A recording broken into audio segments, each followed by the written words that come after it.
এই পৃথিবীতে অনাথ কারা, দুঃখী কারা? অল্প বয়সে যাদের বাবা মা চলে গেছে।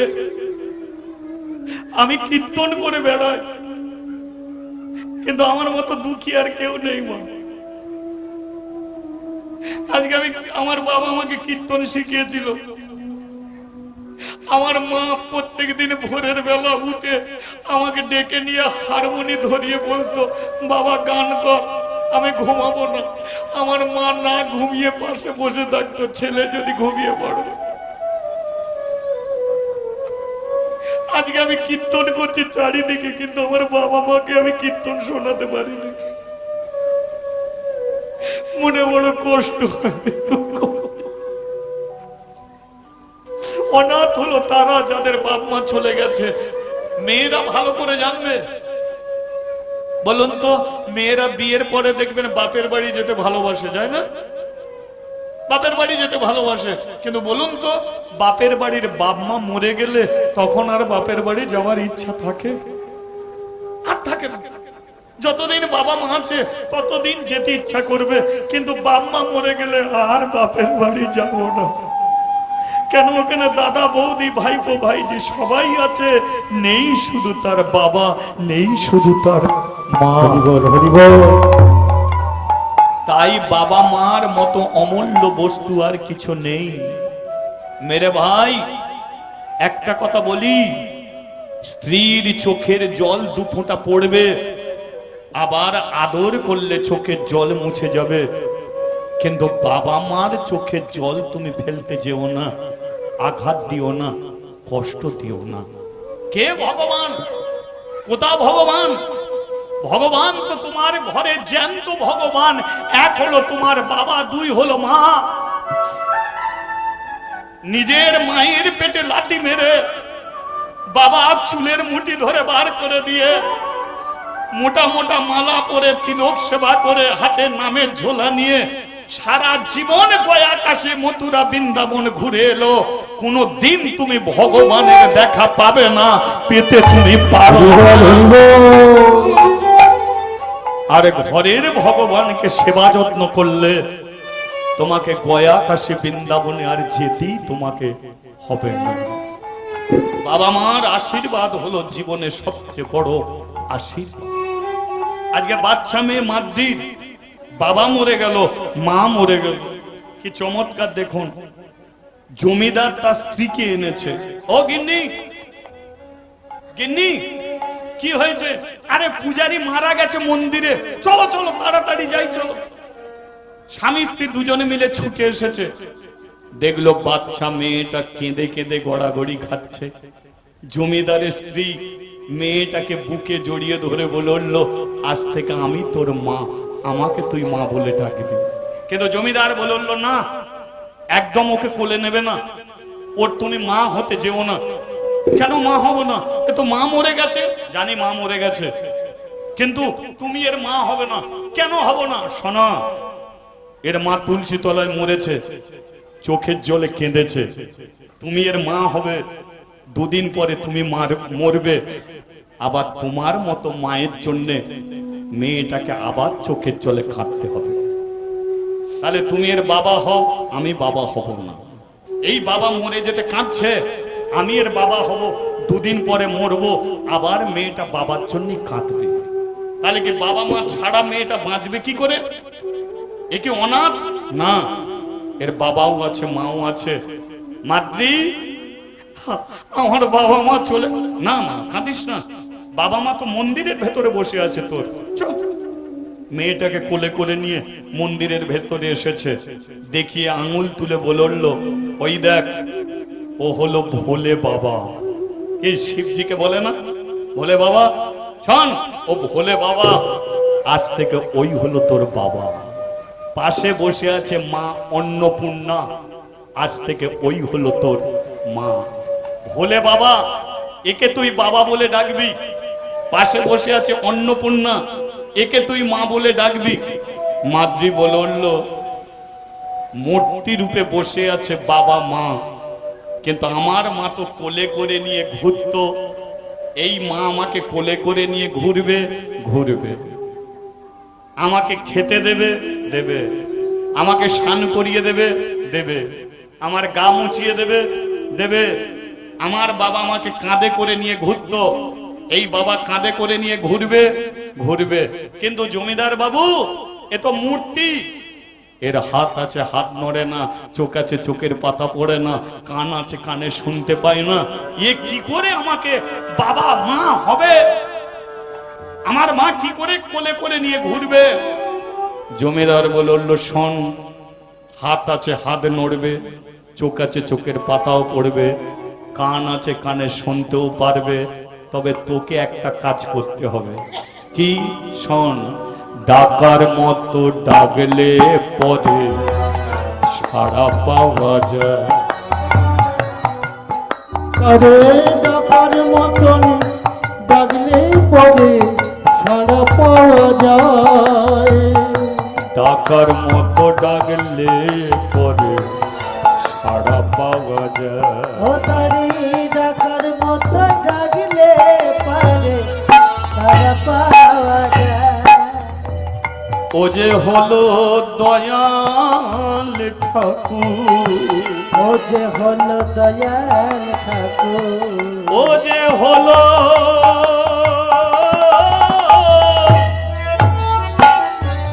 দয়াল ঠাকুর, আর যে হলো দয়াল ঠাকুর, জগৎবাসীকে কৃপা কৃপা কৃপা কৃপা করে যা। ডাকার মতো ডাকলে পারে সারা পাওয়া যায়। আরে ডাকার মতন ডাকলে পরে সাড়া পাওয়া যায়। আরে ডাকার মতো ডাকলে পারে সারা পাওয়া যায়। তারে নয়ন জলে ডাকবি তারে, ও তুই নয়ন জলে ডাকবি তারে, ও তুই নয়ন জলে ডাকবি ও তুই তারে, নয়ন জলে ডাকবি তারে, ও যে তোর হয়ে ও তুই যাবে, নয়ন জলে ডাকবি তারে, ও যে তোর হয়ে যাবে। ও তুই নয়ন জলে ডাকবি তারে। কি বললাম বুঝতে পেরেছিস? বাবা বলবি, মা বলবি, ডাকবি কি? শান ডাকার মতো ডাকলে পরে ও তুই উলুধ্বনি উলুধ্বনি হরিধ্বনি। তারে সারা পাওয়া যায়। তারে ডাকার মতন ডাকলে পরে সাড়া পাওয়া যায়। আরে ডাকার মতো ডাকলে পারে সারা সাড়া পাওয়া যায়। বলিয়ে রাধা রমন কি? জয়। তাহলে মাদ্রির বাবা মা কে হলো?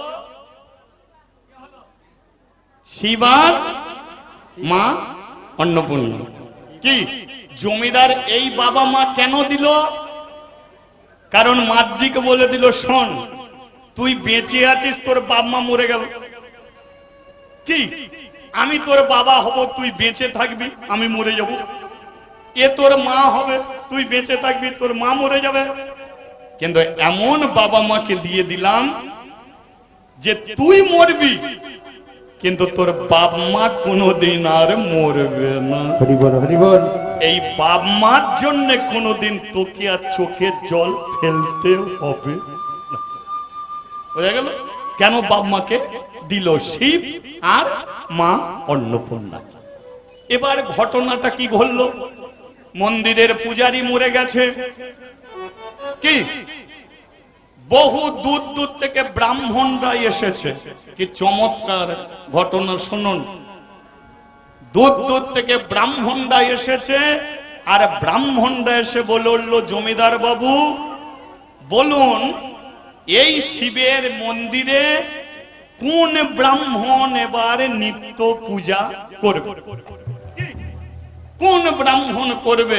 জমিদার বলল এই মন্দিরে আর আমি কোনোদিন ব্রাহ্মণকে দিয়ে পূজা করাবো না। তাহলে মন্দিরে কে পূজা করবে? জমিদার বলল মন্দিরে আজ থেকে একটা মেয়ে ছেলে পূজা করবে। যেই বলেছে মেয়ে ছেলে পূজা করবে, ব্রাহ্মণরা বলল মেয়েরা অসুচি। এই যে ব্রাহ্মণরা কোথা নামিয়েছে মেয়েদের দেখেছেন? মেয়েরা অসুচি, মেয়েদের মন্দিরে উঠতে নেই, মন্দিরে ঠাকুরকে প্রণাম করতে নেই, মেয়েরা অসুচি। জমিদার বলল নারী জাতি যদি অসুচি হতো তাহলে ভগবান সরাসরি পৃথিবীর মাটিতে আসতে পারত, অন্তত নারী জাতির পেটে কোনোদিন আসত না। তাই তো বুদ্ধ, গৌর, কৃষ্ণ, যিশু এরা সবাই মায়ের পেটে এসেছে। আজকে যে মেয়েদের দিকে আঙুল তুলে হে ব্রাহ্মণের দল মেয়েদের অসুচি করলেন, আপনার মা যদি আপনাকে পেটে না ধরতো আজকে মেয়েদের দিকে আঙুল তোলার ক্ষমতাও আপনার থাকতো না। মেয়েরা অসুচি নয়, মেয়েরাই হলো শুচি, মেয়েরাই হলো পবিত্র। ব্রাহ্মণরা বলল কোন অধিকারে বলছো মেয়েরা পবিত্র? জমিদার বলল শুনুন, আস্তে, হ্যাঁ শুনুন, মন দিয়ে শুনুন। ভগবান মেয়েদের ঘরে কিন্তু সবচেয়ে বেশি সম্মান দিয়ে গেছে। মেয়েদের ঘরে কি করে বুঝবে? আপনারা প্রশ্নগুলোর উত্তর দেবেন। বলুন, সত্য যুগ, সত্য যুগের 4 হাতের ভগবান শঙ্খ, চক্র, গদা, পদ্ম, শ্রী বিষ্ণু, নারায়ণ। এবার বলুন তো নারায়ণের স্ত্রীকে? স্ত্রীকে নারায়ণের স্ত্রী লক্ষ্মী। আচ্ছা বলুন, নারায়ণের স্ত্রী যদি লক্ষ্মী হয় তাহলে নারায়ণ লক্ষ্মী বলে না লক্ষ্মী নারায়ণ বলে? কোনটে বলে? তাহলে প্রথমে চেয়ারে কে বসে আছে? লক্ষ্মী। তারপরে চেয়ারে কে? নারায়ণ। এবার লক্ষ্মী বেটা ছেলে না মেয়ে ছেলে? তাহলে আগে সিটে কারা আছে? মেয়েরা। পরে বেটা ছেলে আছে। কি তেতা যুগে রাম সীতা বলে না সীতারাম বলে? রঘুপতি রাঘব রাজা রাম, পতিত পাবন, পরেরটা কি? তাহলে তেতা যুগে প্রথমে চেয়ারে কারা বসে আছে? আপনারা মেয়েরা বসে আছে। তারপরে ভগবান। দাপর যুগে কৃষ্ণ রাধা বলে না রাধা কৃষ্ণ বলে? তাহলে দাপর যুগেও আগে কি আছে? মেয়েরা। তাহলে মেয়েরা অসুচি হয় কি করে? কি করে হয়? মেয়েরা যদি অসুচি হতো তাহলে ভগবান কেন তাদের প্রথমে চেয়ারে বসাতো? শুধু তাই নয়, মন্দিরে আপনারা যা যা করেন বলুন কাদের নামে করান? সব মন্দিরে সন্ধ্যা দেয়া হয়, সন্ধ্যা কাদের নাম হয় বলবেন? সন্ধ্যা কাদের নাম হবে? মেয়েদের। মন্দিরে আরতি দেয়া হয়, আরতি কাদের নাম হবে? মন্দিরে অঞ্জলি দেয়া হয়, অঞ্জলি কাদের নাম হবে? মন্দিরে সাধনা করা হয়, সাধনা কাদের নাম হবে? মন্দিরে বন্দনা করা হয়, বন্দনা কাদের নাম হবে? তাহলে যা আছে তো সব মেয়েদের নামে আছে। ছেলেদের নামে ঘন্টা ছাড়া আর কি আছে বলুন? কি আছে? তাও মন্দিরের বাইরে ঝোলা না থাকে, ঢং ঢং করে নেড়ে দিয়ে তবে মন্দিরে ঢোকে। মেয়েরা অসুচি কি করে হয়? ভারতবর্ষের মাটিতে যত নদী আছে, যত নদী আছে কাদের নামে আছে? গঙ্গা, যমুনা, সরস্বতী, নর্মদা, কাবেরী, তিস্তা, কালিন্দী, কৃষ্ণা, গোদাবরী কাদের নামে?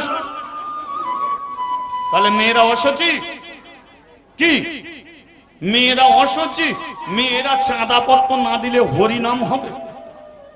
খালি বলে এনাও 500 টাকা ন, বাড়ির বউ যদি বলে চাঁদা দিয়েছো তো আর ঘর করবো তোমার। মেয়েরা বলে দাও, তাই পুরুষ মানুষ গিয়ে বলে হ্যাঁ তোমরা নাও। বাড়ির বউ যদি আটকে দেয় না, ও সব ভিজে বেড়াল হয়ে ঘরে ঢুকে থাকে। কি? তাহলে নারী শক্তি বড় শক্তি। বলো বলো, কৃষ্ণ জগৎ শাসন করে, আর কৃষ্ণর কানে ধরে হাতে বাড়ি নিয়ে নারী শক্তি মা যশোদা কৃষ্ণকে শাসন করে, করে না? যে কৃষ্ণকে পাওয়ার জন্য আমরা ভিখারি, সেই কৃষ্ণ রাধা রানীকে পাওয়ার জন্য কৃষ্ণ নিজে ভিখারি। তাই নারী শক্তি বড় শক্তি। তারা কোনোদিন অসুচি নয়, তারা কোনোদিন অপবিত্র নয়। আপনারা ভুল বলছেন। ব্রাহ্মণরা বলল আপনার কথাই যদি সত্যি হয়, তাহলে মন্দিরে কোন মেয়ে পূজা করবে? আসতে আমরা দেখে যেতে চাই। মাতৃকে দেখিয়ে বলল এই মেয়েটা মন্দিরের পূজারী হবে। ব্রাহ্মণরা বলল এই মেয়েটার প্রতি বিশ্বাস এলো কি করে? জমিদার বলল যার মা তুলসী তলায় মরে, যার বাবা শিবের চরণে মরে, তাদের ছেলে হোক বা মেয়ে হোক, তারা কোনোদিন চোর চিটিংবাজি হতে পারে না। তারাই পরম কৃষ্ণ ভক্ত হয়, তারাই পরম হরি। এটাই হলো জীবনের সবচেয়ে বড় বিশ্বাস। এই বিশ্বাসই আজ থেকে মন্দিরে রাখলাম কাকে? মাতৃকে। ব্রাহ্মণরা চলে গেল, লক্ষ্য করুন, ব্রাহ্মণরা চলে গেল। জমিদার বলল শোনমা, মন্দিরে কোনোদিন সেবা দিবি না, প্রদীপ জ্বালবি না, ধূপ জ্বালবি না, তাহলে কি করব? মন্দিরের চাতালে বসে শুধু হরিনাম করবি। হরিনামই হবে প্রদীপ, হরিনামই হবে ধূপ, হরিনামই হবে মন্ত্র, হরিনামই হবে যাগযজ্ঞ, হরিনামের দ্বারাতেই মন্দির আমার চলবে। বোঝা গেল? হ্যাঁ বলি একবার মাতৃ দেবী কি জয়। তাহলে মন্দিরে কে রইল? মাতৃ। জমিদার চলে গেল। পরের দিন থেকে মাতৃ কি শুরু করলো? হাতে তালি দিয়ে চলো রাধে কৃষ্ণ গোবিন্দ গোপাল রাধা রমন হরি হরি হরি বল। রাধে কৃষ্ণ গোবিন্দ গোপাল বল, রাধা রমন হরি হরি হরি বল।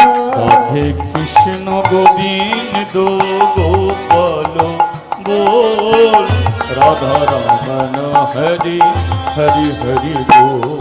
রাধে কৃষ্ণ গোবিন্দ গোপাল বল, রাধা রমন হরি হরি হরি বল। আমার গিরি ধারিব, গোবর ধন ধারিব, ধরিব গোবর্ধন ধরিব। রাধা রমন হরি কৃষ্ণ কৃষ্ণ বল। রাধা রমন হরি কৃষ্ণ কৃষ্ণ বল। রাধা রমন হরি কৃষ্ণ কৃষ্ণ বল। রাধা রমন হরি কৃষ্ণ কৃষ্ণ বল। রাধা রমন হরি কৃষ্ণ কৃষ্ণ বল। ও রাধা রমন হরি কৃষ্ণ কৃষ্ণ বল।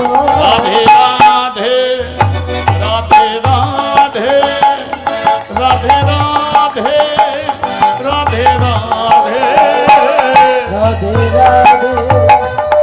রাধে রাধে রাধে রাধে রাধে রাধে রাধে।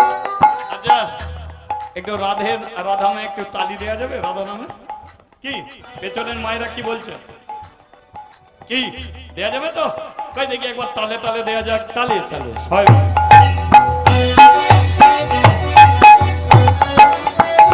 হরি বল।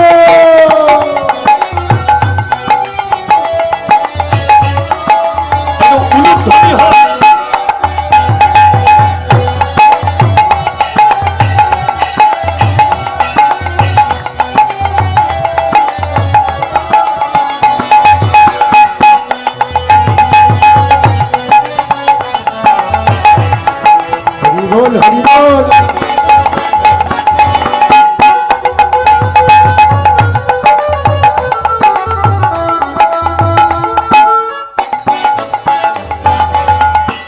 নন্দ দুলা রোজের গোপাল নন্দ দুলা রোজের গোপাল নন্দ দুলা রোজের গোপাল ও নন্দ দুলা রোজের গোপাল গিরিধারী লাল আমার যশোদা দুলা গিরিধারী লাল আমার যশোদা দুলা গিরিধারী লাল আমার যশোদা দুলা ও গিরিধারী লাল আমার যশোদা দুলা প্রেম সে বলো রাধে রাধে মুখে একটু বলা যাবে মুখ ব্যথা হবে না তো কি তাহলে মুখে একটু বলা যায় হ্যাঁ চলো প্রেম সে বলো রাধে রাধে তোরা বন্ধ কর আপনারা বলুন আমরা তো আবার কালকে কোথা গিয়ে বলবো কিন্তু আপনারা আর কোথা বলবেন হ্যাঁ তাই আপনারা বলুন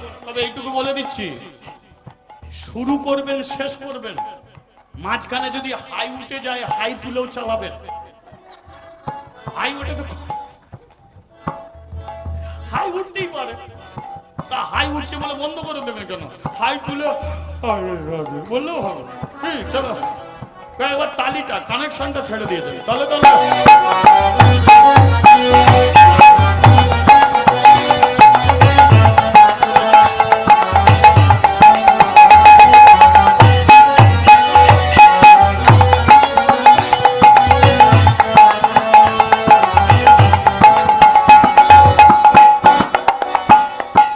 প্রেম সে বলো ভাব সে বলো मन से बोलो कान से बोलो चलते चलते बोलते बोलते खेते सूते उठते जागते दिने राते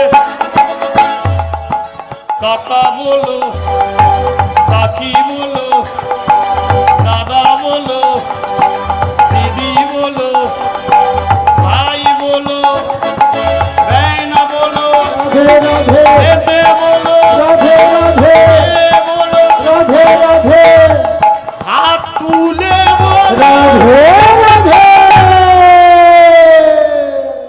আচ্ছা কিছুক্ষণ যদি হাত উপরে থাকে খুব ব্যথা হবে মানে খুব ব্যথা হবে তাহলে একটু উপরে থাকুক না অসুবিধা কি আছে চলো शादी दुनिया है दीवानी राधा रानी आपकी बोलो सारी दुनिया है दीवानी राधा रानी आपकी सारी दुनिया है दीवानी सारी दुनिया है दीवानी राधा रानी आपकी बोलो सारी दुनिया है दीवानी राधा रानी आपकी सारी दुनिया है दीवानी राधा रानी आपकी हाँ बोलिए राधा रानी की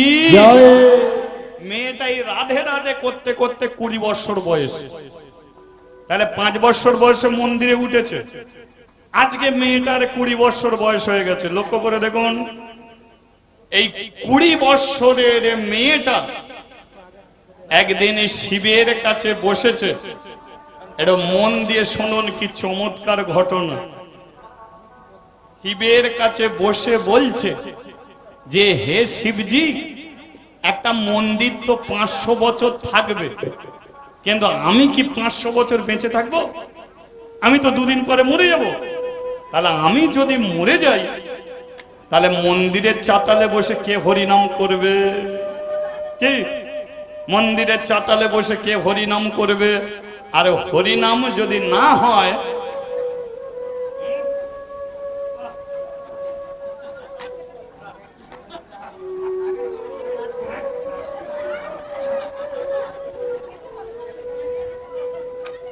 রাধে রাধে একটু মন দিয়ে শুনুন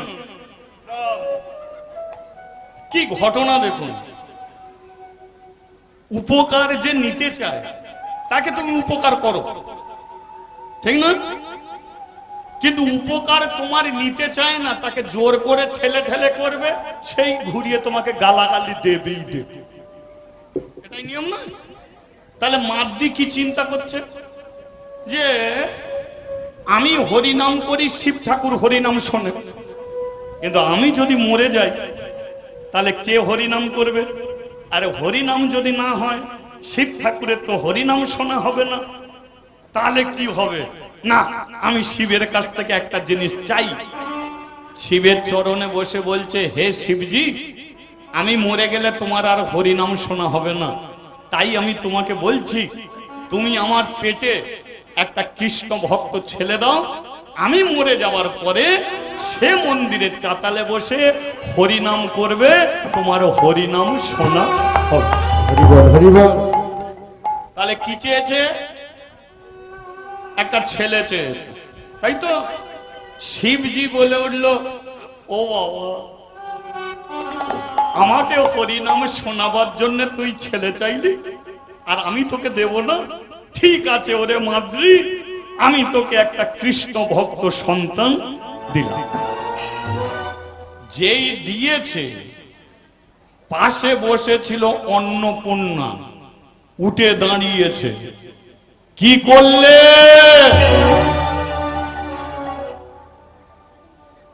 অন্নপূর্ণা বলে আমি, শিবজি বলে আমি আবার কি করলাম? কি করলাম মানে? মেয়েটার বিয়ে হয়েছে না, শাঁকা আছে না, সিঁদুর আছে না, তাহলে যা শাঁকা সিঁদুর নেই সেটা একটা কুমারী মেয়ে, কি তাই বলে তো? এবার কুমারী মেয়ের পেটে যদি বাচ্চা এসে যায়, তাহলে কাশি গ্রামের বউ ঝিয়ের আর মানবে তো? কি গো, মানবে? তুমি এমনি করে একটা কুমারী মেয়ে ছেলে চাইলো, তুমি ছেলে দিয়ে দিলে। শিবজি বলল, ও চাইবে কেন? অন্নপূর্ণা বলো, চাইতে ভুল করতে পারে, তুমি দিলে কেন? ওর জ্ঞান গম্য নেই, কিন্তু তোমার তো জ্ঞান গম্য আছে, চাইলে বলে দিয়ে ফেললে। যাক বাদ দাও, এখন দিয়েছ যখন ফিরিয়ে নাও। শিব বলে, আমি দিতে পারি, ফেরাতে আর পারি না। আর সর্বনাশটা করলে। মেয়েটার মন্দিরে বুঝি থাকাই হবে না। বলে, দেখো অন্নপূর্ণা, যা ভুল হবার তো হয়ে গেছে, এখন কি করা যায় বলো? বলে, একটা উপায় আছে। উপায়টা কি? না, দিয়েছ, পাপ যেমন বাপকে ছাড়ে না, তদ্রূপ কোনো গর্ভবতী মেয়ে হাজার কাপড় দিও, গর্ভকে লুকিয়ে রাখতে পারবে না। কাশি গ্রামের বউ ঝিয়েরা জানতে পারবেই ওর পেটে বাচ্চা আছে। যখন ওকে প্রশ্ন করবে যে মাদ্রি, তোর বিয়ে হয়নি, পেটে বাচ্চা এলো কি করে, তখন তুমি গিয়ে কাশি গ্রামের বউ ঝিয়ের কাছে তুমি গিয়ে বলবে যে ও নোংরা মেয়ে নয়, আমি ওকে কৃপা করে সন্তান দিয়েছি, যাতে ও মরে গেলে ওর পেটের ছেলে আমাকে হরিনাম শোনাবে, সেই জন্য আমি দিয়েছি। আর আমি যখন দিয়েছি, এতে মাদ্রি নোংরা মেয়ে কোনোদিন হতে পারে না। এটা বলবে তো? বলে, এটা বলবে তো? শিব বলে, যদি মনে থাকে তাহলে বলে দেবো। বলে, এত বড় সর্বনাশ করে ভুলে যাবে? ভুলে গেলেও আমি মনে করিয়ে দেবো। আর একটা কথা বলে দিচ্ছি, শোনো, মাদ্রিকে তুমি যেমন ভালোবাসো, তেমন আমি ওকে ভালোবাসি। তুমি হরিনাম শোনো, আর আমি ওকে থালা ভরে ভাত খাওয়াই। তোমার কারণে মাদ্রি যদি কাশি ছেড়ে চলে যায়, যেদিনকে মাদ্রি কাশি ছেড়ে চলে যাবে, সেদিনকে আমিও তোমাকে ছেড়ে চলে যাব। হরিবল হরিবল। মাদ্রি থাকলে আমি থাকবো, আর ও চলে গেলে আমিও চলে যাব। বুঝা গেল? তাহলে ওই অনুযায়ী কথা হয়ে রইল। এবার মাদ্রির গর্ভে সন্তান বড় হলো। একটা কথা বলবো মা, একটা কথা বলি, রাগ করবে না তো? মেয়েদের পরচর্চা করার দুটো জায়গা আছে, ঠিক লক্ষ্য করে দেখবেন। এক হচ্ছে কলের ধারে, আর দুই হচ্ছে ঘাটের ধারে। তবে আপনারা কেউ করেননি, তাই জানেননি।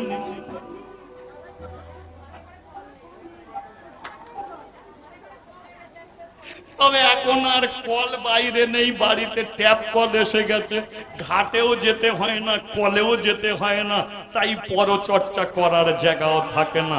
তবে এইটুকু বলে দিচ্ছি, যারা পরনিন্দা করে তাদের ট্যাপ কল ঘরে থাকলেও জল ফেলে জল আনতে যায়। ওদের অভ্যেস তো, নালে পেটের ভাত হজম হবে না। ওরা তো এবার কেন এই কথাটা বললাম, মাতৃর গর্ভে 7 মাসের সন্তান, 8 মাস কাশি গ্রামের বউ ঝিয়েরা কানাকানি করে, মেয়েটার শাঁকা নেই, সিঁদুর নেই, ও একটা কুমারী মেয়ে, ওর পেটে বাচ্চা এলো কি করে? হরিবল হরিবল।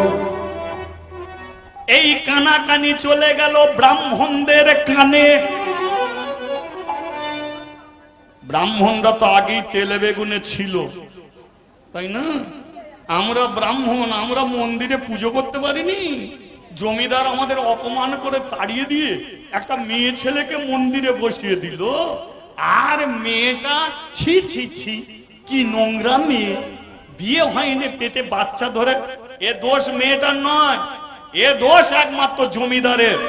আমাদের অপমান করেছে, এর বিচার চাই। ব্রাহ্মণরা দল বেঁধে জমিদারকে ডেকে এনেছে, চলুন। আমাদের অপমান করার অধিকার আমরা নেই। আমরা বর্ণের শ্রেষ্ঠ ব্রাহ্মণ, আমাদের অপমান করা হয়েছে। আমাদের মন্দির থেকে নামিয়ে দিয়ে যে মেয়েটাকে মন্দিরে তুলেছেন, দেখবেন চলুন, একটা কুমারী মেয়ের পেটে বাচ্চা ধরে বসে আছে। জমিদার এসেছে মন্দিরে, আর ব্রাহ্মণরা যেটা বলেছে সেটাই সত্যি। জমিদার বলল, মাদ্রি, মেয়েদের একটা যৌবনের জ্বালা আছে, কিন্তু যৌবনের জ্বালায় এমন করে গর্ভে সন্তান ধরবে এটা ভাবিনি। এটা মন্দির, এখানে কোনো প্রেম করার জায়গা নেই, এখানে কোনো আদর খাবার জায়গা নেই। মন্দিরের চাতালে বসে স্বামী স্ত্রীর মতো মিলন করে পেটে বাচ্চা ধরার জায়গা নেই। ভারতবর্ষের মাটিতে যেদিকে তাকাবে সেদিকে তীর্থস্থান। সমগ্র পৃথিবীর মানুষ এই ভারতবর্ষের মাটিতে আসতে চায়, কেন জানিস? কারণ পৃথিবীর কোনো মাটিকে মা বলে ডাকেনি, একমাত্র ভারতবর্ষের মাটিকে মা বলা হয় ভারত মাতা। সেই মায়ের বুকে আমরা জন্মগ্রহণ করে আছি। এই মাটিতে জন্মগ্রহণ করে মন্দিরের চাতালে বসে কোন পুরুষের সঙ্গে মিলন করে পেটে তুই বাচ্চা ধরলি? কেন এত বড় তুই পাপ করলি?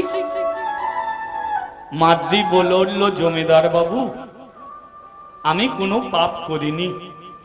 আপনি বিশ্বাস করুন, গঙ্গা জলের মতো আমি পবিত্র, নিষ্পাপ আমি ফুল। এ শরীর শুধু হরি নামের শরীর। এ শরীরকে কোনো পুরুষ মানুষকে দিয়ে দেওয়া শরীর নয়। তাহলে তোর গর্ভে সন্তানটা এলো কি করে? শিবের কৃপায়। আমি শিবজিকে বলেছিলাম যে আমি মরে গেলে এই চাতালে কে বসে হরিনাম করবে? তাই শিবের কাছ থেকে সন্তান চেয়েছিলাম, শিব আমাকে সন্তান দিয়েছে।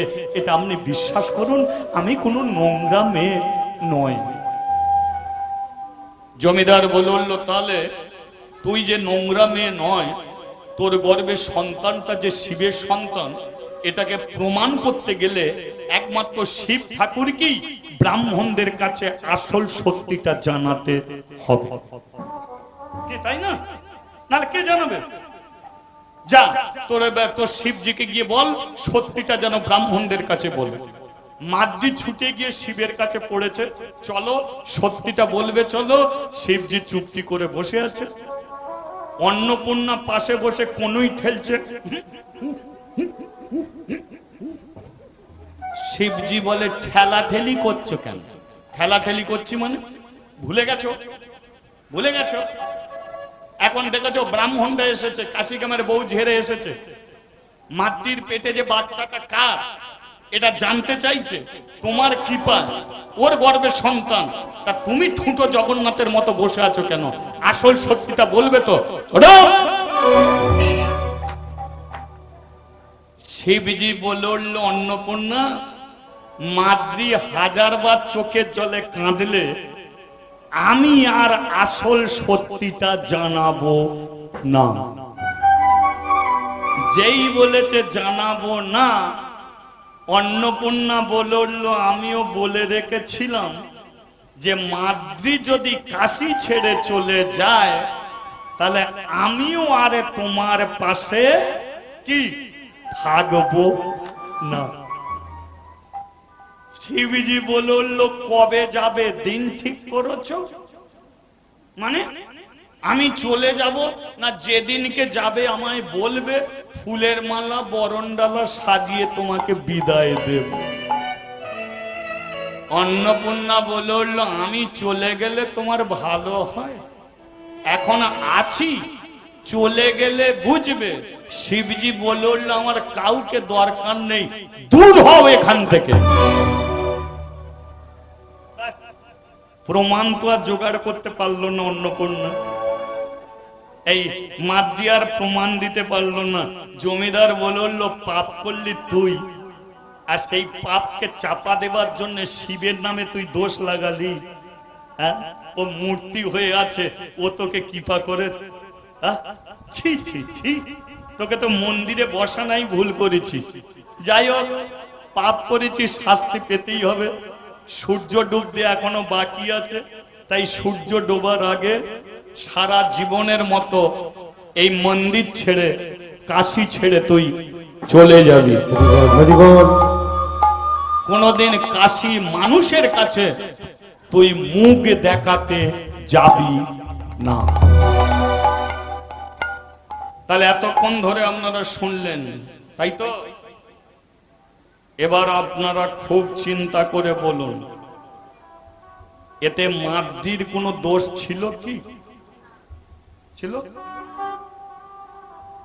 মাদ্রি ছেলে চেয়েছিল কি বৌরান্না ভাত খেবে বলে? তা তো নয়। ছেলে চেয়েছিল কেন? যে আমি মরে গেলে আমার পেটের ছেলে হরিনাম করবে। হরিনামটা কাকে শোনাবে বলে? শিব ঠাকুর।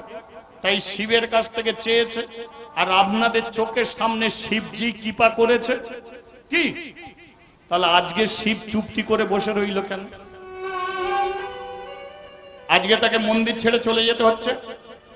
তাহলে এই দোষটা কার? মাদ্রির দোষ না শিবের দোষ? তাহলে মাদ্রিকে কে ঠকিয়েছে? কে ঠকিয়েছে? শিব। আচ্ছা, শিব যদি ভগবান হয়, একটা কথায় বলে ভগবান যা করে সব কিসের জন্য? তাহলে এবার বলো তো, শিব কেমন মঙ্গল করেছে? একটা 7 মাসের পেটে বাচ্চা নিয়ে, যার বাবা মা দুনিয়ায় কেউ নেই, তাকে আজকে কাশি ছাড়া করে দিল, তাকে মন্দির ছেড়ে রাস্তায় নামিয়ে দিল। তাহলে শিব মঙ্গল করেছে তো? তাহলে এখন মন বলছে যা করেছে সব অমঙ্গল। তাহলে ভগবান কি মানুষের অমঙ্গল করে? তাহলে ভগবান যা করে সব মঙ্গলের জন্য করে। তাহলে মাদ্রির কি মঙ্গল করলো? অবশ্যই মঙ্গল করেছে। এখন কি মঙ্গল করেছে এটা জানতে গেলে আপনাদের আরো একটু শুনতে হবে। আপনারা শুনবেন না আমি বন্ধ করে দেবো, পরবর্তী দলকে ডেকে নেব? কি করব?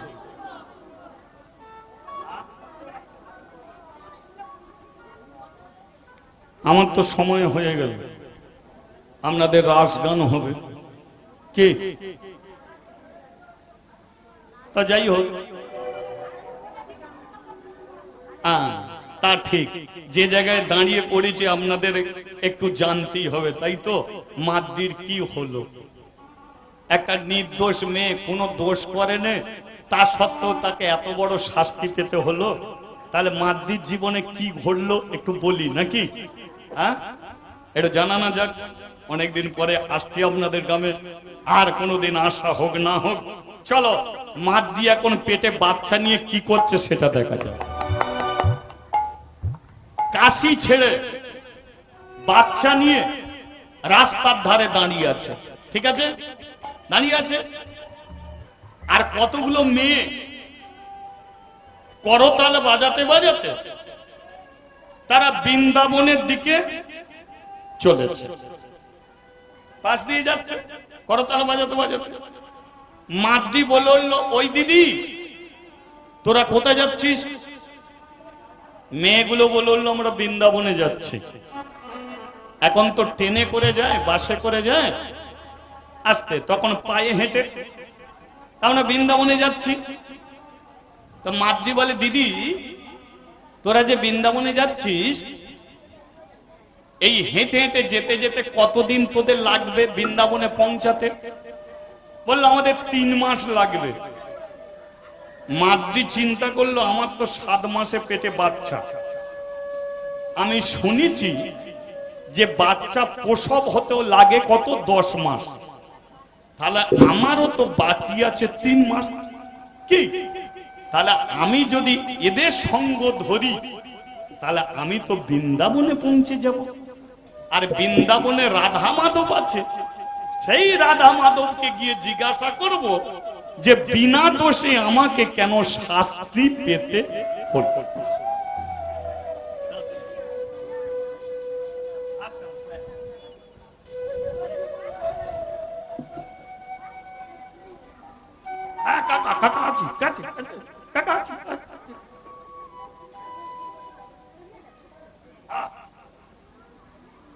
হ্যাঁ, বলিয়ে রাধা মাধব কি। তাহলে মাদ্রি চিন্তা করলো, 3 মাস আমার বাকি, তাহলে আমিও বৃন্দাবনে যাব। আর বৃন্দাবনে রাধা মাধব আছে, শিব যেমন ভগবান, বৃন্দাবনে বসে আছে কৃষ্ণ ভগবান।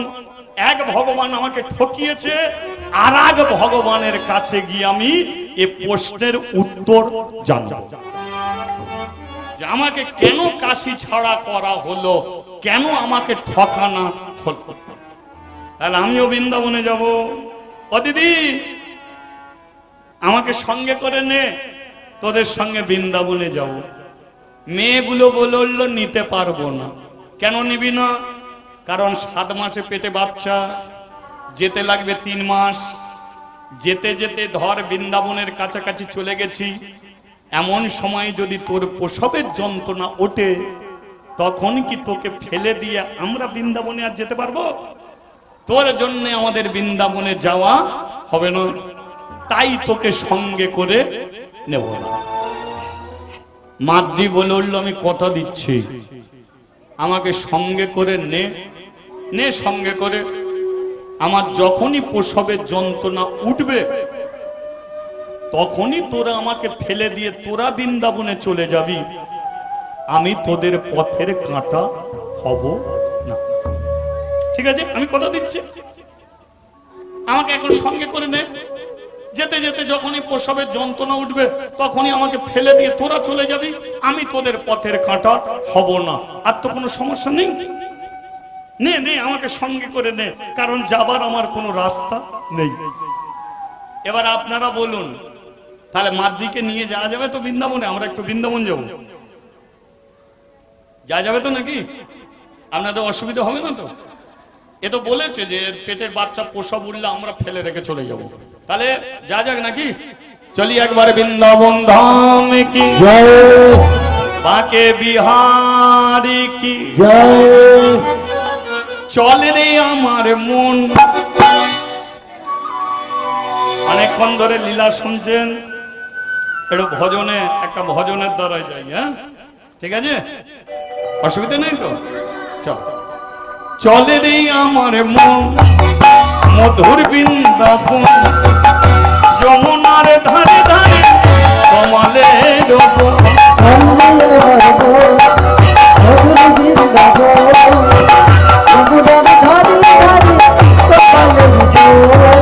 চলে রে আমার মন মধুর বৃন্দাবন, যমুনার ধারে ধারে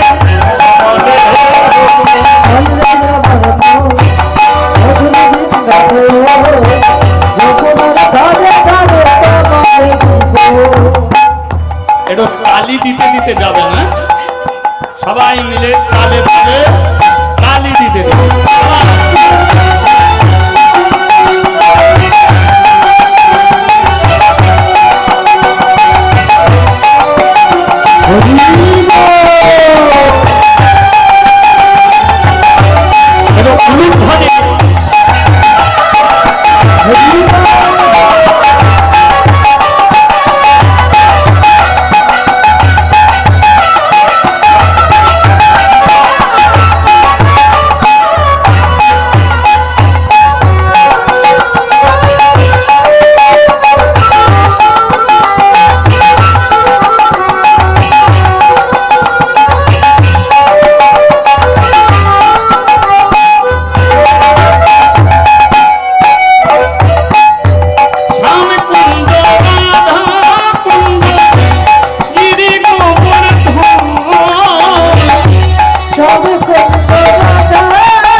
ললিতা বিশাখা আদি যত শক্তিগণ শ্রীদাম সুদাম দাম্ব সুদা যত ললিতা আখায়া যত শক্তি ইদম সুদম যত ছাতা ললিতা বিশাখা আদি যত সখীগণ শ্রীদাম সুদাম দাম্ব সুদা যত সখাগণ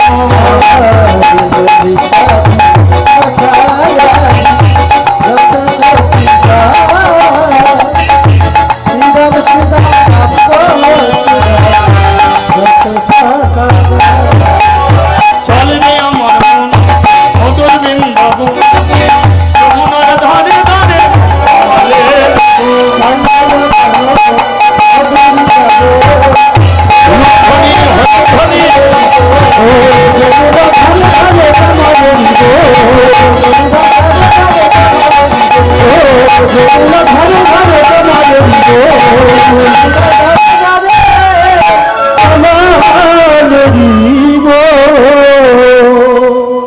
बोलिए वृंदावन धाम की জয় गिरि गोवर्धन की জয় এরা পৌঁছে গেল কি না না পৌঁছায়নি এখনো যাচ্ছে কি নাচিতে নাচিতে তারা মথুরাতে এলো নাচিতে নাচিতে তারা মথুরাতে ভক্তগণ সবাই মিলে হরি হরি বলো ভক্তগণ সবাই মিলে ভক্তগণ সবাই মিলে হরি বলো নেচে নেচে চলেছে নেচে নেচে চলেছে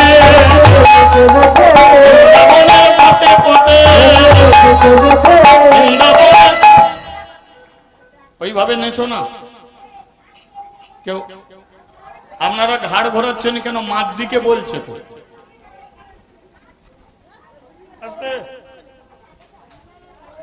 মাদ্রি 7 মাসে পেটে বাচ্চা এমন ভাবে নেচে নেচে যাচ্ছে এমন ভাবে নেচে নেচে যাচ্ছে এই মেয়েগুলো বলে না ওরে মাদ্রি ওইভাবে নাচিস না তোর পেটের ছেলে পড়ে যাবে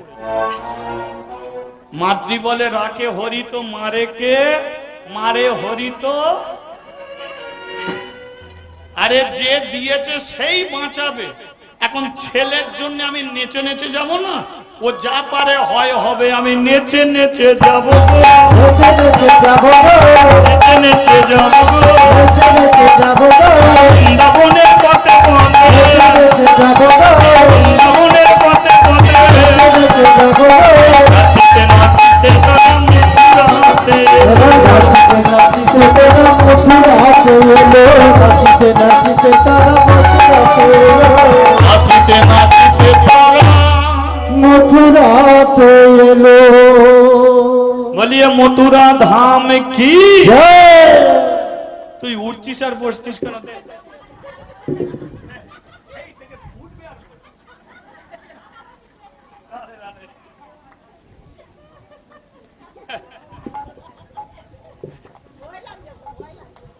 ভয়ে কি আছে আমি তো আগেই বলে দিয়েছি আমি এমন কোন একটা মহান কীর্তনিয়া নয় ভগবান আমাকে বলতে পাঠিয়েছে আপনাদের শুনতে পাঠিয়েছে এছাড়া তফাৎ কি আছে ভগবানের কৃপায় আমি বলছি আপনারা শুনছেন তার যদি কৃপা হয় তাহলে বলার মানুষ আমি একদিন সোনার জায়গায় চলে যাব আর সোনার মেয়ে একদিন বলার জায়গায় এসে দাঁড়িয়ে সেই একদিন দুহাত তুলে বলিয়ে দেবে নিতাই গৌর প্রেমানন্দ। হরি বল হরি বল এছাড়া আমাদের আর কোনো তফাৎ নেই সব এক আমরা সোনা টনি আমাদের ধর্মটাকে রক্ষা করাই হলো প্রতিটা মানুষের কর্তব্য তখন যাক আস্তে কথা নয় এসেছে পৌঁছেছে কোথায় মথুরা মথুরা থেকে বৃন্দাবন হচ্ছে 10 কিলোমিটারের রাস্তা 10 কিলোমিটার 80 দিন ধরে এরা মথুরায় এসেছে 80 দিন হেঁটেছে তাহলে 7 মাসে পেটে বাচ্চা নিয়ে বেরিয়েছিল বাচ্চা প্রসব হতে লাগবে 3 মাস তাহলে 80 দিন 90 দিনে 3 মাস তাহলে মাদ্রির আর বাকি আছে কদিন? 10 দিন। রাস্তা কত বাকি আছে? 10 কিলোমিটার। মেয়েগুলো বললো মাদ্রি, কপালটা তোর ভালো, 10 কিলোমিটার রাস্তা 2 দিনে পৌঁছে যাব, তবু তো তোর প্রসব হতে 8টা দিন বাকি থাকবে। বৃন্দাবনের মাটিতেই তোর ছেলে তুই জন্ম দিবি। আসার পথে তোর দুঃখের কথা শুনেছি, তুই নির্দোষ, ভগবানের বিচার করবেই করবে। তবে আজ আর যাবো না, সন্ধে হয়ে গেছে, চক গুহাতে একটু ঘুমিয়ে পড়ি। ব্যাস, মথুরার পাশে একটা গুহা, একটা গর্ত ছিল, কতগুলো মেয়ে শুয়ে শুয়ে নয়, বসে বসে ঘুমাচ্ছে, বসে বসে ঘুমাচ্ছে। মাদ্রিও ঘুমিয়ে পড়েছে। ঠিক রাত্রি গভীর, মাদ্রি ডাকছে, ওই দিদি, দিদি, ওই দিদি ওঠ না। কেন, কি হয়েছে? আমার খুব পেটের যন্ত্রণা হচ্ছে। মেয়েগুলো বলল, এটা তোর পেটের যন্ত্রণা নয় রে, এটা তোর প্রসবের যন্ত্রণা।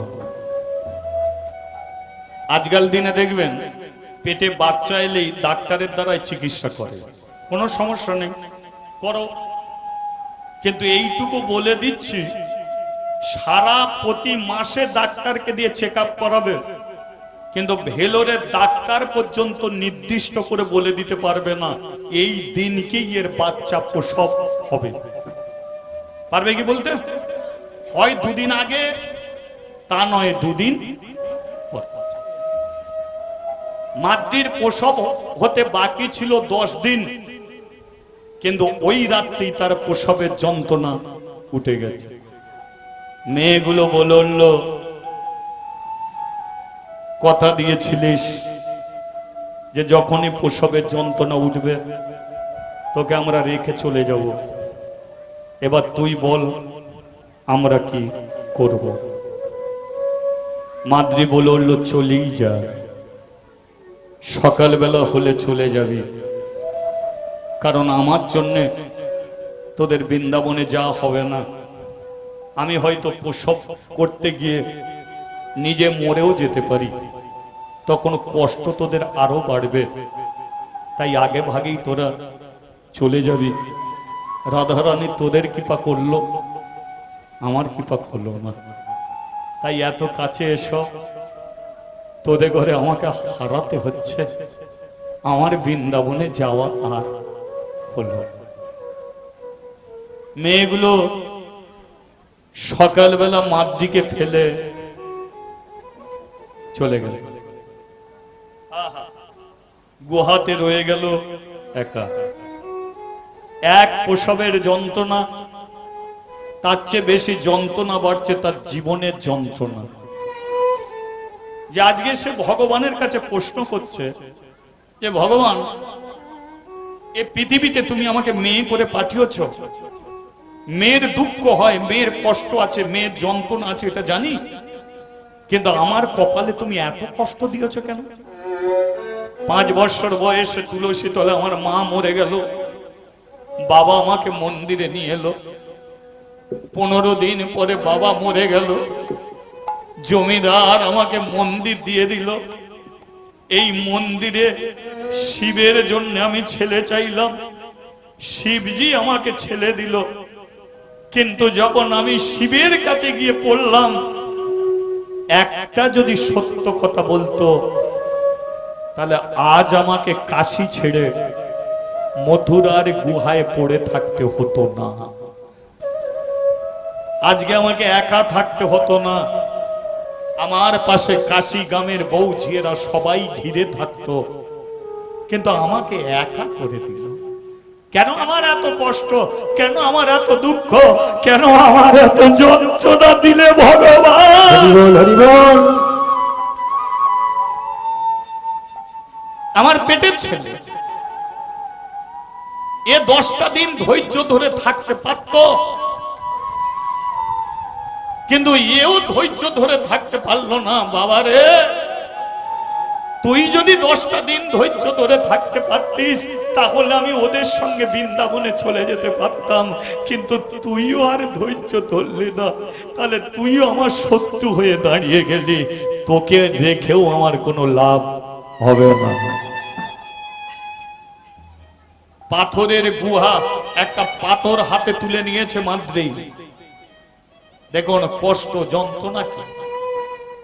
আজকে নিজেকে এত অসহায় মনে করলো, পাথরটাকে তুলে নিয়ে বললো আমার এই পেটের ছেলেটারও দরকার নেই, আমি পেটেই ছেলেটাকে মেরে দেবো। পাথরটাকে নিয়ে নিজের পেটে মারছে, মরে যা মরে যা মরে যা। পেটে মেরে মেরে জোর করে একটা ছেলের জন্ম দিয়েছে, কিন্তু ছেলেটার দিকে সে ফিরেও তাকায়নি। সাউন্ডম্যান কোথায় গেল, একটু দেখে দাও।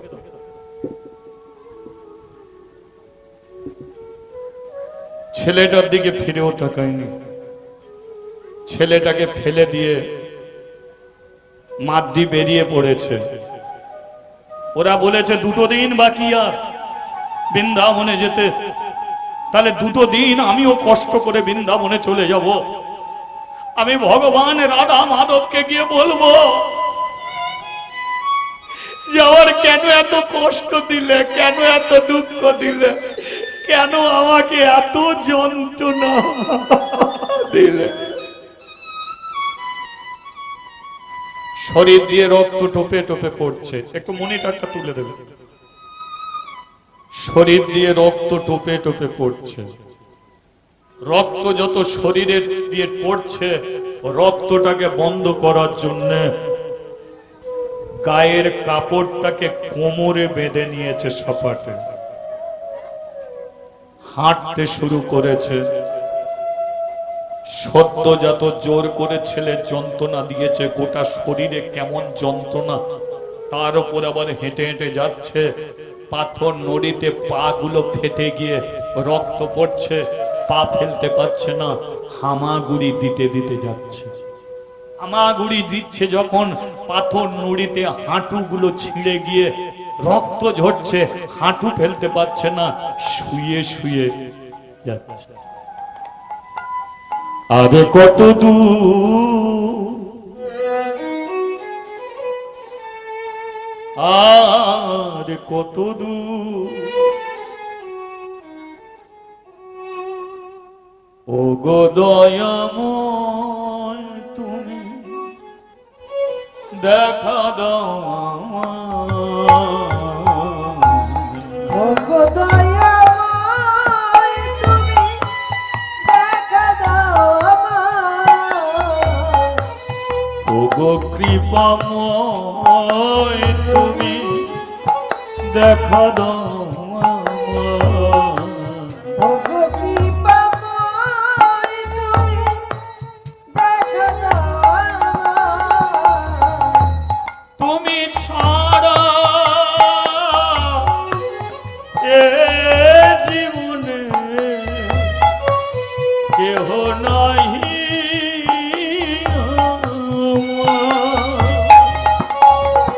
আর তুমি ছাড়া এ জীবনে কেহ নাই আমার। কৃপাময় ভগবান, দয়াময় ভগবান, কৃপাময় ভগবান, দয়াময় ভগবান। ও গো কৃপাময় দেখা দাও আমায়। কৃপাময় দেখা দাও আমায়। ও গো কৃপাময় দেখা দাও আমায়। আরে কত দূর,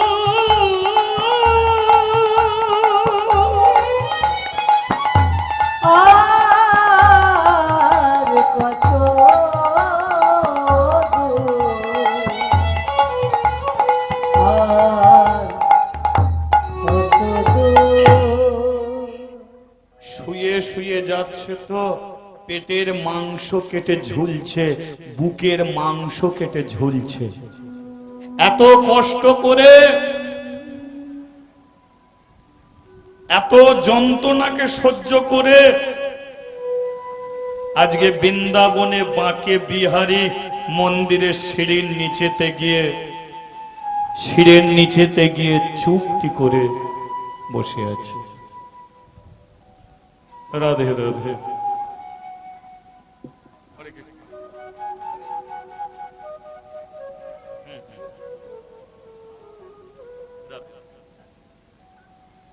নমস্কার।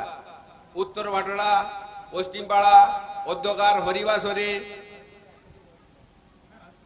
বিশ্বজিৎ খাড়া মহাশয়ের গানে মুগ্ধ হইয়া অষ্ট আদক মহাশয় 100টি টাকা উপহার দিলেন।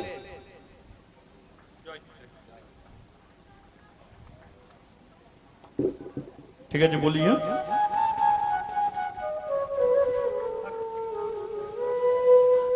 কি চমৎকার দেখো, বৃন্দাবনে বাঁকে বিহারী মন্দিরের সিঁড়ির নিচেতে গিয়ে বসেছে।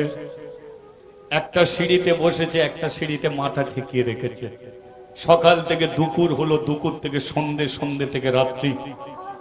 বৃন্দাবনের বাঁকে বিহারীতে অনেক ভক্ত এসেছিল, কিন্তু রাত্রিকালে কেউ আর নেই।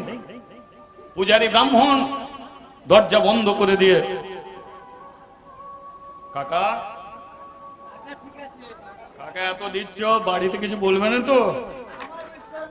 আচ্ছা ঠিক আছে।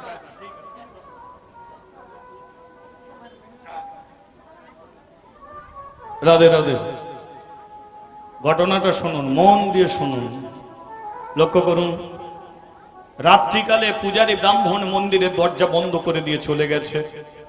মন্দিরের সিঁড়ির নিচে বসে আছে মাদ্রি, আর মন্দিরের ভেতরে বসে আছে কে? বাঁকে বিহারী কৃষ্ণ ভগবান। রাত্রিকালে একটা বাচ্চা ছেলে মাদ্রির কাছে এসেছে, একটা বাচ্চা ছেলে। আর ছেলেটা এসে বলল, কিরে মা, মন্দিরে যাবি না? মাদ্রি বলল, যেতে তো চাই, কিন্তু ওটা তো আমার আর শক্তি নাই। আমি সোজা হয়ে দাঁড়াতে পারিনি, উঠবো, যাব কি করে? ও আচ্ছা, আমি তোকে মন্দিরে নিয়ে যাব। বাচ্চা, তুই আমাকে নিয়ে যাবি? পারবি আমাকে মন্দিরে তুলতে? কেন পারবো না, দে হাতটা বাড়িয়ে দে। মাদ্রি হাত বাড়িয়েছে, বাচ্চা ছেলেটা মাদ্রির দুটো হাত ধরেছে, ধরে টেনে তুলেছে। চল মা, মন্দিরে চল। কেউ নেই মন্দিরে। ওই বাচ্চা ছেলেটা একটার পর একটা সিঁড়ি রাখতে রাখতে মাদ্রিকে মন্দিরের চাতালে বসিয়েছে।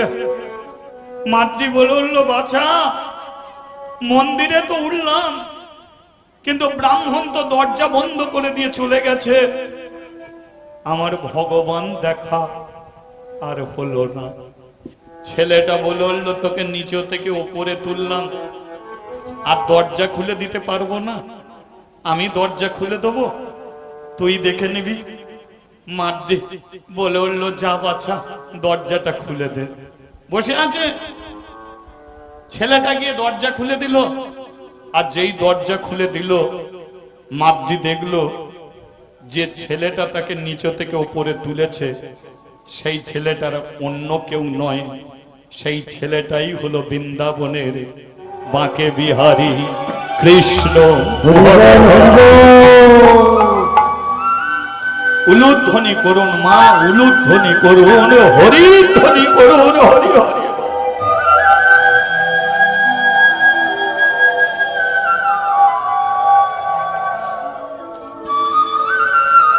কে বলে মূর্তি, কে বলে পাষাণ, আর কোনদিন আশা হয় না হয়। অন্তত এই বাচ্চা ছেলের একটা কথা মনে রাখবেন, আপনার ঘরের ঠাকুরটাকে আপনি যদি তামা ভাবেন, আপনার কাছে তামারই ঠাকুর হবে। আপনি যদি পেতল ভাবেন, আপনার কাছে পেতলেরই ঠাকুর হবে। আপনি যদি মাটি ভাবেন, আপনার কাছে মাটিরই গোপাল হবে। কিন্তু আপনি যদি মনে করেন না, এ আমার রক্ত মাংসের ভগবান, এ আমার রক্ত মাংসের গোপাল। আমার ছেলে যেমন আমাকে মা বলে ডাকে, এও আমাকে মা বলে ডাকবে। ঠিক তেমনি করে যদি তাকে খেতে দেন, সেবা দেন, আপনার কাছেও রক্ত মাংসের গোপাল হয়ে আপনার হাতে ভাত খাবে। হরি বল, হরি বল। তাই জীবনে বিশ্বাসটা হলো সবচেয়ে বড় বস্তু। আজকে ভগবান স্বয়ং নিজে রক্ত মাংসের ভগবান হয়ে মাতৃকে হাতে ধরে টেনে মন্দিরে তুললো, নিজে দরজা খুলে দিল আর দিয়ে বলল, ভগবান মাতৃ, আমি বৃন্দাবনের রক্ত মাংসের কৃষ্ণ ভগবান। সাক্ষাতে তোকে আমি দেখলাম। হ্যাঁ দেখেছিস, তোর ভক্তিতে দেখেছিস, ভক্তিতে দেখেছিস। আহা, শোন মা, কাশিতে ফিরে যায়। লক্ষ্য করুন, ভগবান তো দেখলো, কাশিতে ফিরে যায়। ভগবানের আদেশে কাশিতে ফিরছে। যে গুহাতে ছেলে জন্ম দিয়েছিল, সেই গুহার কাছাকাছি যেই এসেছে, দেখলো গুহার ভেতরে একটা ছেলে উয়া করে কাঁদছে। মাদ্রি গুহার ভেতরে ঢুকে দেখলো একটা বুড়ি ছেলে কোলে নিয়ে বসে আছে। মাদ্রি বলল, ঠাকুমা এটা তোর ছেলে? ঠাকুমা বলে, বুড়ি বয়সে আমার ছেলে হয়? বলে তাহলে কার ছেলে? বলে আমি জানবো কি করে কার ছেলে? বলে এই গুহাতে আমি একটা ছেলের জন্ম দিয়েছিলাম। বলে তাহলে তোরই ছেলে? বলে আমারই যদি ছেলে হবে তাহলে আমাকে ছেলে দে। যেই ঠাকুমা ছেলে দিতে গেছে, ঠাকুমার হাত বেরিয়েছে। মাদ্রি বলে, তুই যদি বিধবা হবি তাহলে তোর হাতে শাখা কেন? তোর হাতে শাখা কেন? তোর মাথায় সিঁদুর কেন? তোর মাথায় সিঁদুর কেন? কে কে কে কে কে কে কে কে পরিচয় দে না রে, কে কে কে কে পরিচয় দে না রে। কে কে কে